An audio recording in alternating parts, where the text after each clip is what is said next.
छान मुलं आहेत, मुली पण छान आहेत. ज्यांनी डान्स केला त्यांच्यासाठी टाळ्या वाजवा.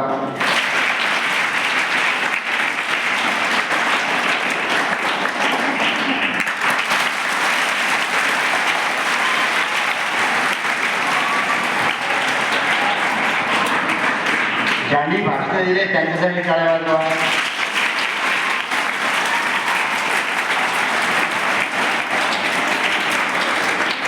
पांडे मॅडमसाठी टाळ्या वाजवा.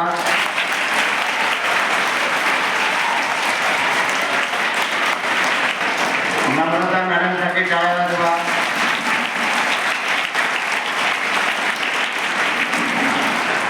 तुमच्या सगळ्या टीचर्ससाठी टाळ्या वाजवा.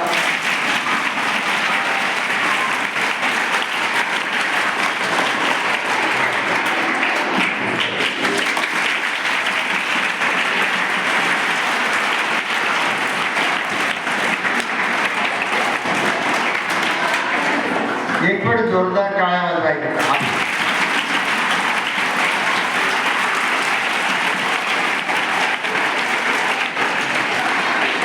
तुमच्या आईवर प्रेम आहे, आईवर प्रेम आहे नक्की. ज्यांचं प्रेम आहे हात वर करा. असं नाही 25%, 50%, 100%. दुसरा हात वर करा. आईसाठी जोरदार टाळ्या वाजवा. जोरदार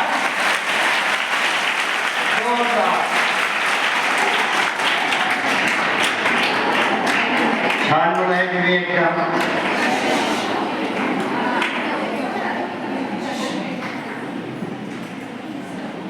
तिसरा मुलगा. एक मिनिट इकडे.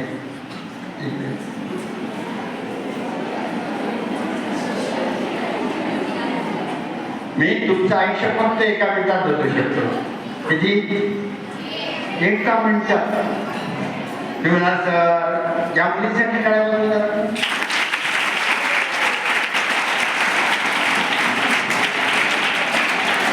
टाळ्या कशा वाजायला पाहिजे की महको महको तो ऐसे महको महको तो ऐसे महको कि फूलों को भी होश आ जाए.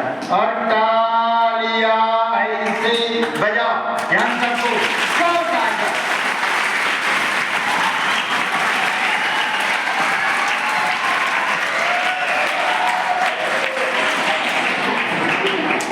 मी कलेक्टर होणाऱ्या मुलांना शिकवतो.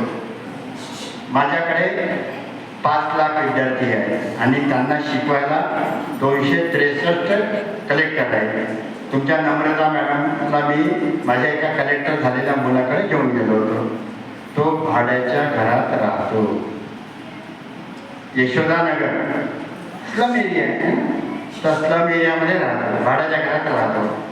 पण त्याने इतका काळजीपूर्वक अभ्यास केला की तो भारतातला सगळ्यात मोठा कलेक्टर होणार. तुम्हाला माहिती आहे आपल्या अमरावतीमधला एक मुलगा साध्या शाळेमध्ये शिकला. ज्या शाळेत लोक गदेघाट म्हणायचे.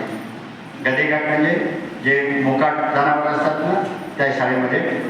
कारण की नगरपालिकेने शाळा काढायची ठरवली पण इमारत नव्हती. एक गदेघाट होता. मग तो गदेघाट खाली करून घेतला. तिथं बेंच लावले, बोर्ड लावलं, चेअर आणली आणि त्या शाळेमध्ये त्या मुलाला टाकलं.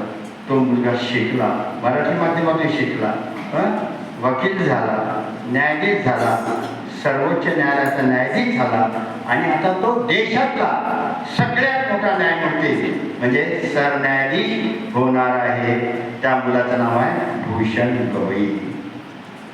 कुठे शिकला? गदेघाट ज्या शाळेमध्ये सामान्य शाळेत. पण प्रामाणिकपणे अभ्यास केला. कसा केला?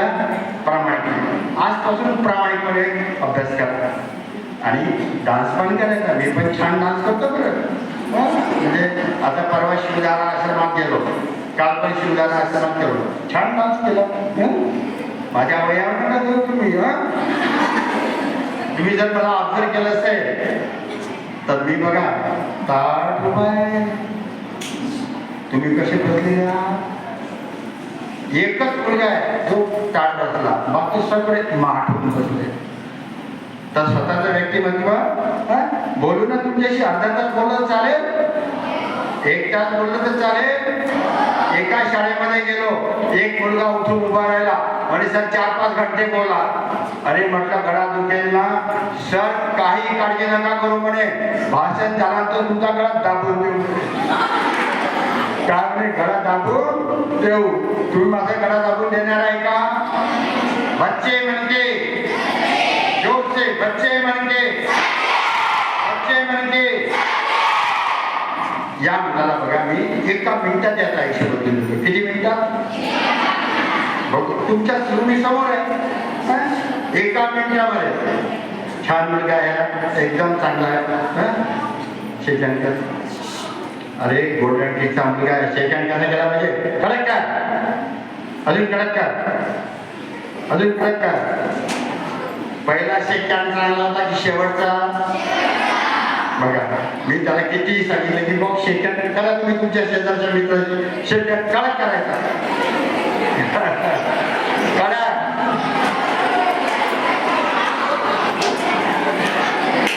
बस बस बस. बरं या बघा आता या मुलाला तुमच्या समोर कलेक्टर करून दाखवतो. कलेक्टर आहे, collector IAS, Indian administrative services. बघा माझी एक मुलगी दोन्ही डोळ्यांनी आंधळी आहे, पाहूच शकत नाही, पण तिने अभ्यास केला, काळजीपूर्वक अभ्यास केला. ती केरळला कलेक्टर आहे.